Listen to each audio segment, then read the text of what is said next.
have said for years now, whenever people ask what my favorite of my books is, I always go back to The Fractured World. And maybe, in a couple of months, it'll be my favorite again. But for right now, this is actually my favorite. I really like these poems. And one of the things that makes it my favorite is on my 13th book, I finally got the cover I wanted. With every other cover, I had a concept, and then trying to communicate that to an artist or a photographer or a graphic designer, something got lost and it didn't quite come out the way I wanted.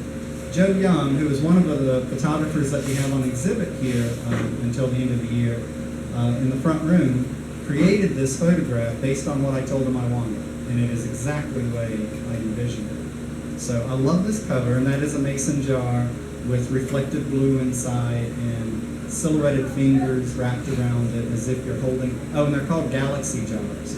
So the suggestion is that whoever the person is holding the galaxy in their own hands.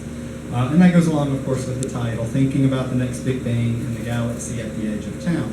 And if you're from this area, you also recognize the double meaning of galaxy food stores. And the title poem, which I'm not going to read, is set in a galaxy food store. So there's the kind of the history of the cover and the name of the book and all that. Instead, I'm going to start with a poem that I think embodies what, for me, this book is all about. One of my favorite lines of poetry comes from the Greek poet Yannis Ritsos in his poem On Living. He has the line, "You have to take life seriously, like a squirrel."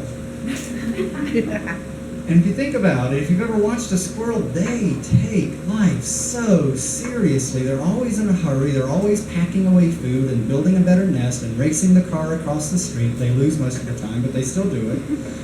And so they do take life very seriously. But to us, bigger creatures, they just look kind of ridiculous.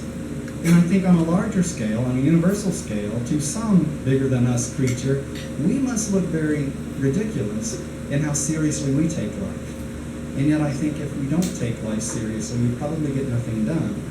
But then if you take life too seriously, you'll be crippled and probably get nothing done. So he's right, you have to take life seriously, like a squirrel, in all of its ridiculousness. But you also need to be able to step back a little bit and get perspective on yourself and laugh every once in a while. So these poems are very serious and occasionally funny, and often the person being laughed at is me. Or someone like me, and I tend to think that most people are like me in some ways. All the good ways, and bad ways, no, that's just me.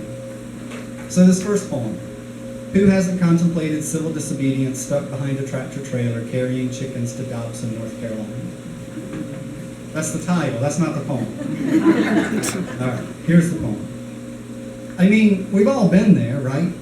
First offended by the stench of 1,000 chickens in their requisite shit, piss, cackle, doomed pathetic feathers stuffed between metal slats of a rolling hen house, chuffing them off to heaven-sounding Holly Farms, and cursing our luck that even though every road around Dobson, North Carolina is a country road, as straight as it is narrow, every time we try to pass, we meet a car coming the other way. And so we sit, stuffed in our own box, too tight to move, legs drawn up, arms bent, back hunched over the wheel, until we start to feel more than a bit sympathetic towards the horde of Gallus domesticus perched before us, certainly deserving better treatment than this. And that's when our imaginations begin to run a bit wild and we see ourselves, modern-day Thoreaus, refusing our quiet desperation and thinking for a moment we might pull up alongside this slaughterhouse on wheels, use an umbrella to wedge the accelerator down, climb through the passenger side window, swing ourselves onto the side of the truck, sidle around to the back, fling open the doors and scream, "Fly free, my fine feathered friends!" But then the vision continues, and their luminous white bodies fall to asphalt one by one and are crushed beneath the wheels of cars whose drivers cheered you on but moments ago. And so we keep our seats, grip the wheel of the minivan with two hands, and try to stay between the lines.